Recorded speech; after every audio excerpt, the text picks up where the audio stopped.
जय श्री राम, जय Shri Mahakal. Mazagon dock defence sector की एक ऐसी कंपनी जिसने कुछ सालों में मल्टी बैगर रिटर्न्स दिए। बहुत लोगों ने इसमें इन्वेस्ट करा हुआ है, काफ़ी लोग एकदम टॉप पे जाके भी खरीदे हैं, जिन्होंने मुझे मैसेज भी किया है इस चीज़ के ऊपर। क्वार्टरली रिजल्ट्स के बाद में एक काफ़ी डाउनफॉल जैसी सिचुएशन दिख रही है। इस वीडियो में आप एक चीज़ ध्यान से समझिएगा कि जब हम क्वार्टरली रिजल्ट्स को एनालाइज करते हैं तो सिर्फ नंबर्स को देखकर एकदम से भौचक्का हो जाना, नंबर्स को देखकर एकदम व्याकुल हो जाना, वैसा नहीं होता है। आपको इन डेप्थ पढ़ना ज़रूरी है और इसी चीज़ के ऊपर ही ये वाला वीडियो आपके लिए बनाया जा रहा है। बट ये ध्यान रखिएगा, ये कोई बाइंग सेलिंग रिकमेंडेशन नहीं है। इसको बाइंग सेलिंग के हिसाब से मत देखिए, इसको प्योरली एजुकेशन पर्पज़ के हिसाब से देखिए और समझिए कि क्वार्टरली रिजल्ट्स को हमको कितनी गहराई में समझना पड़ता है। अगर हम गहराई से नहीं समझेंगे तो क्वार्टरली रिजल्ट्स में हम ऐसे ही समझ लेंगे मझगांव डॉक का रिजल्ट बहुत ही खराब आया। बट ये ध्यान रखिएगा, इस वीडियो को हम कुछ ज़्यादा चैप्टर्स में डिफाइन कर रहे हैं। मैं इनफैक्ट आपको इस कंपनी का तार तार करके बता दूंगा कि एग्जैक्टली इस कंपनी में क्या चल रहा है। इसे हम 4 चैप्टर्स में कवर करेंगे। सबसे पहले हम क्वार्टरली रिजल्ट्स के ऊपर बात करेंगे क्योंकि नंबर्स ने बहुत लोगों को दुखी किया है। Secondly will be talking about the business of the company. Third, expansion plans क्या है, क्योंकि जिस हिसाब से कंपनी के रिजल्ट्स आए हैं मेरे को कहीं ना कहीं अंदर से एक शैटरिंग सिचुएशन भी दिख रही है, एक खराब सिचुएशन भी दिखती है, खराब लग भी रहा है कि मार्केट ने इसको बहुत ओवर रिएक्ट कर दिया। रही बात फाइनली टेक्निकल्स क्या है और इसमें मैं इन्वेस्टेड हूँ या नहीं, ये सब चीज़ें मैं आपको बताऊंगा। सबसे पहले हम चैप्टर 1 के ऊपर बात करते हैं, दैट इज क्वार्टरली रिजल्ट्स। अब जो नंबर्स हैं पहले हम नंबर्स के ऊपर बात करते हैं, फिर उसके बाद समझेंगे कि एग्जैक्टली क्या हुआ है।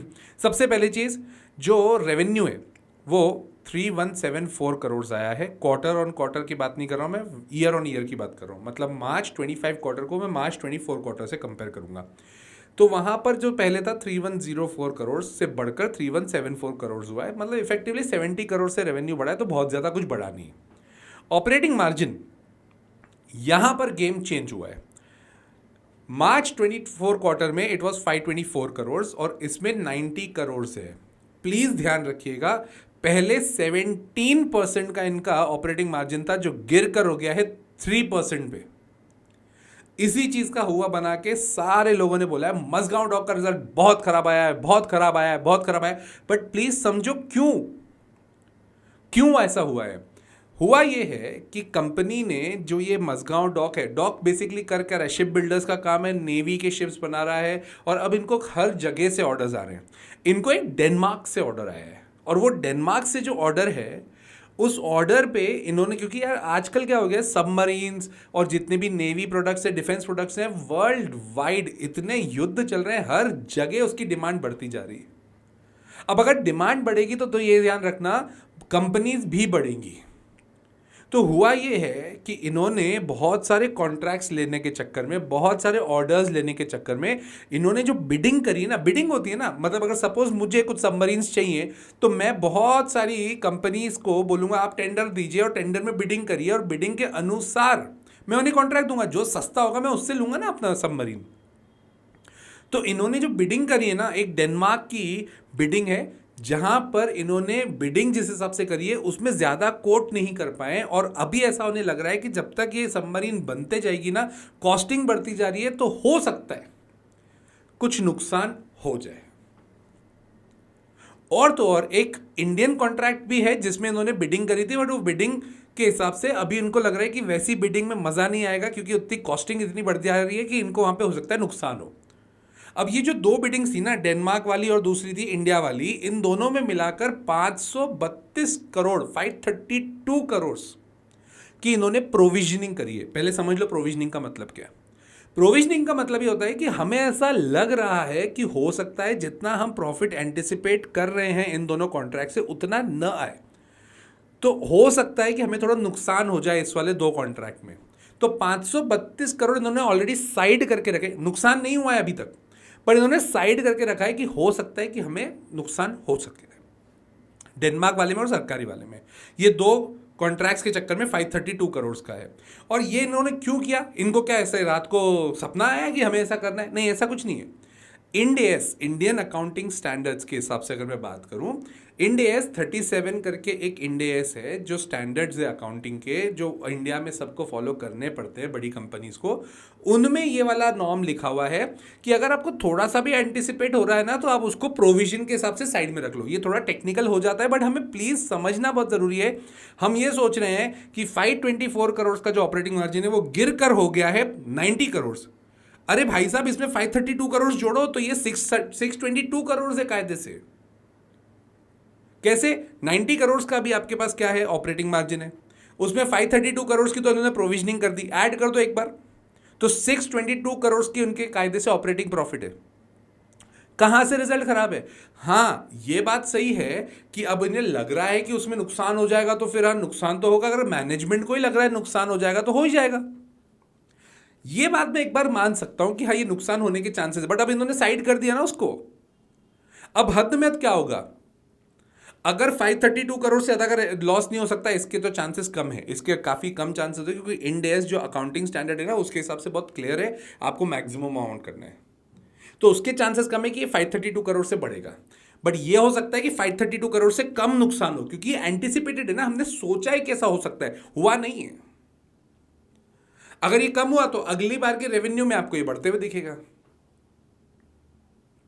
तो ये प्लीज समझो कि ये प्रोविजनिंग हुई है, जिसके कारण मार्केट ने इसको काफी अच्छे तरह से रिएक्ट तो किया है। प्रॉफिट आफ्टर टैक्स 663 करोड़ से गिरकर 325 करोड़ हुआ है, 51% गिरा है, वो प्रोविजनिंग के चक्कर में। तो मेरे को उम्मीद है कि आप लोगों ने ये चीज समझी होगी कि ये प्रोविजनिंग के चक्कर में हुआ है, कंपनी को एक्चुअल नुकसान अभी तक नहीं हुआ है। प्रोविजनिंग करी है तो नुकसान होगा, बट वो नुकसान इन्होंने अब साइड कर दिया है। मेरे हिसाब से जो रिएक्ट कर सकता था स्टॉक, वो स्टॉक ने रिएक्ट कर भी दिया है। ठीक है, वर्ल्ड वाइड इंडस्ट्री बूम हो रही है, प्लीज इसको समझिएगा यार। वर्ल्ड वाइड नेवी की, डिफेंस की इंडस्ट्री बूम हो रही है, और अगर वर्ल्ड वाइड बूम हो रही है तो नए नए प्लेयर्स आ रहे हैं मार्केट में, नए नए प्लेयर्स आ रहे हैं, तो बहुत सारी कंपनीज, बहुत सारी गवर्नमेंट्स चाहती हैं कि हम सबको मौका दें, तो उनसे बिडिंग करवाती है। और बिडिंग करने के समय मेरे को अगर अपना कॉन्ट्रैक्ट चाहिए तो मेरे को मिनिमम बिड करना पड़ता है, ताकि वो कॉन्ट्रैक्ट मेरे पास है। इस चक्कर में थोड़ा बहुत है। हाँ, अगर आप अगला दूसरे एंगल से लेके चलते हैं, अगर आपको ऐसा लगता है कि कंपटीशन बढ़ने वाला है, सर कंपटीशन बढ़ेगा तो इनके ऊपर भी हिट तो आएगा, आएगा आएगा, ये मोनोपोली बिजनेस तो है नहीं। बट आप एक बात सोचिएगा, सिंदूर अटैक के बाद, ऑपरेशन सिंदूर के बाद में इंडियन नेवी कंपनीज या इंडियन डिफेंस कंपनीज की वैल्यू बढ़ेगी यार। बहुत सारे ऐसे देश है जिनके पास कुछ भी नहीं है फैसिलिटी के टाइम पे, हमारी वैल्यू बढ़ेगी। प्लेयर्स इतने ज्यादा भी नहीं हुए हैं, बट यस, कंपटीशन बढ़ेगा। ठीक है, मैं अगर अपने पॉइंट ऑफ व्यू से, अगर मैं अपने पर्सनल पॉइंट ऑफ व्यू से अगर मैं बात करूं, तो देखो डिमांड भी उतने से ही बढ़ रही है। हाँ, इन्हें कंपटीशन का थोड़ा बहुत पेन आएगा, बट डिमांड भी उतनी बढ़ रही है। तो आपको क्यों एक में ही अपना ओवर एक्सपोज रहना है? क्यों एक ही कंपनी में आपको पूरा पैसा लगाना है? क्यों एक ही कंपनी में हमें स्टिल रहना है? आप बांटो ना डिफेंस सेक्टर में, आपके पास HAL है, BEL है, you have Cochin shipyard also, you have Mazagon also, तो आप GRSE, कोचिन शिपयार्ड तो मेरी बहुत ज्यादा फेवरेटिज्म में तो आती भी नहीं है, तो अब उनके ऊपर ध्यान दो ना। सबके ऊपर अपन थोड़ा थोड़ा पैसा सब में बांटें, एक जगह आप पैसा डालोगे। एक फाइनेंस का एक बहुत इंपॉर्टेंट फंडा होता है, don't put all the eggs in a single basket. सारे अंडों को एक ही बास्केट में मत डालो, कभी गलती से अगर बास्केट गिर गई, सारे अंडे फूटेंगे। तो अलग अलग जगह रखो, और क्या, बस सिंपल बेसिस पे डाइवर्सिफाई करो। ठीक है, ऑर्डर बुक की अगर मैं बात करूं, तो इनके मैनेजमेंट ने भी ये बहुत क्लियरली बोला है कि ऑर्डर बुक तो हमारी बड़ी है, अच्छी है, तो कोई बात, कोई दिक्कत नहीं। इनफैक्ट एग्जीक्यूशन भी अच्छा हुआ है। 3 स्कॉर्पियन सबमरीन का इनके पास ऑर्डर है, और साथ ही साथ 6 P75I सबमरीन्स का ऑर्डर है। ये वाला ना ध्यान रखना, P75I, ये ध्यान रखना, क्योंकि आगे भी इसके ऊपर काफी बात होगी। रही बात, आप साल को पूरा कवर कर लो ना, पूरे साल भर को आप एक बार देख लेते हैं। 9,467 करोड़ से बढ़कर 11,432 करोड़ का इनका रेवेन्यू हुआ, तो that is good. Operating margin 1416 को बढ़कर 2060 हुआ। अब इसमें अगर आप 532 करोड़ जोड़ लो तो 2,500 करोड़ के करीब करीब होता है, 2,500 करोड़ के करीब करीब होगा, 2,600 करोड़ के करीब करीब।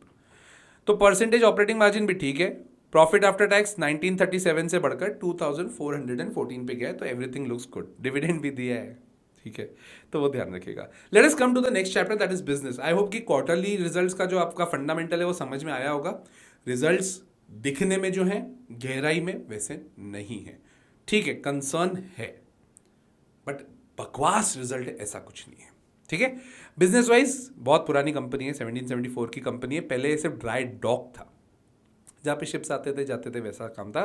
फिर इन्होंने 1960 के बाद में वेसल्स बनाने का काम किया, अच्छा खासा काम कर रहे हैं। वॉरशिप्स बनाते हैं, सबमरीन्स बनाते हैं, कार्गो पैसेंजर शिप्स बनाते हैं, और इंडिया में वीर एंड खुर्की क्लास कॉर्वेट्स बनाने के फर्स्ट मैन्युफैक्चरर है। नवरत्न कंपनी हो चुकी है। 97% of the revenue comes from the manufacturing and 3% का जो रेवेन्यू आता है वो आता है सर्विसेज से। ऑर्डर बुक इनके पास 33,000 करीब करीब है, 33,000 करोड़ की।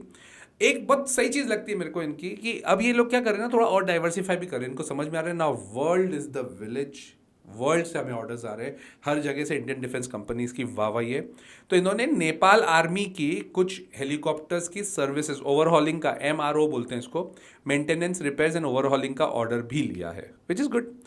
पार्टनरशिप करी है इन्होंने TKMS से, that is Tyson croup marine systems के साथ में। इसको भी एक बार ध्यान रखना, क्योंकि एक्सपेंशन वाले चैप्टर में हम इसको और गहराई से देखेंगे। कैपेसिटी है इनके पास 10 वॉरशिप्स की और 11 सबमरीन्स की। कंपनी बढ़िया है, बड़ी कंपनी है, छोटी मोटी बात नहीं है।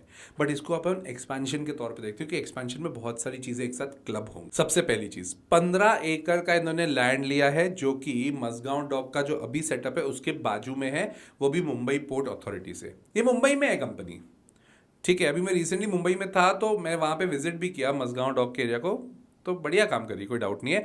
29 ईयर्स के लिए लैंड ली है, कितनी, 15 एकड़ की, सिर्फ 354 करोड़ में। कंपनी शिपयार्ड ने 40 एकड़ का भी फ्री होल्ड लैंड लिया है नावा के अगेन, दैट नवी मुंबई के वहां पे। मतलब एक्सपेंशन चल रहा है अच्छा खासा।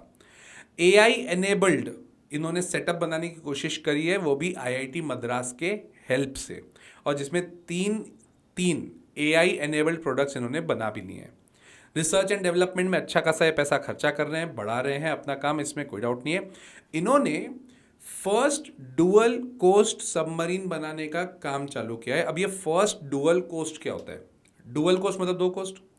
दो कंपनियों ने मिलके ये वाले फंडामेंटल उठाए हैं, और ये दो कंपनियां हिंदुस्तान शिपयार्ड और दूसरी कंपनी है मझगांव डॉक। अब आपको हिंदुस्तान शिपयार्ड HAL की बात नहीं कर रहा हूँ, हिंदुस्तान शिपयार्ड की बात कर रहा हूँ, जो एक कंपनी कंस्ट्रक्ट करेगी और दूसरा कंपनी ऑपरेट करेगी।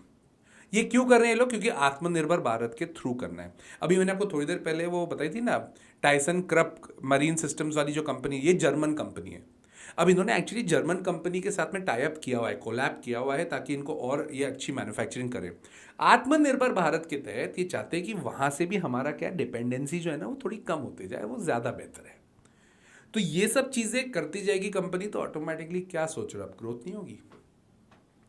मैं एक्चुअली आपको इस वीडियो में थोड़ा लग भी रहा कि हो सकता है कि मतलब एक होता है ना कि how market reacts to the news, किस तरह से उसको रिएक्ट कर रहे हैं। बेमतलब उसको बहुत बहुत नेगेटिव शो कर दिया गया है मझगांव डॉक को।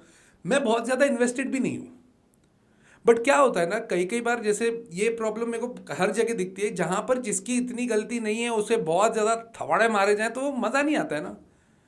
इतने खराब रिजल्ट्स नहीं है जिस हिसाब से हमने रिजल्ट को, जिस हिसाब से मार्केट ने रिजल्ट के ऊपर रिएक्ट किया है। But at the and market का हुक्म सड़क ऊपर रहता है। बट हमें समझ में आना चाहिए कि अगर ऐसी न्यूज़ के कारण कंपनी गिर रही है तो क्या ये बाइंग अपॉर्चुनिटी हो सकती है। तो इसीलिए हम 4th चैप्टर पे जाएंगे, दैट इज टेक्निकल्स।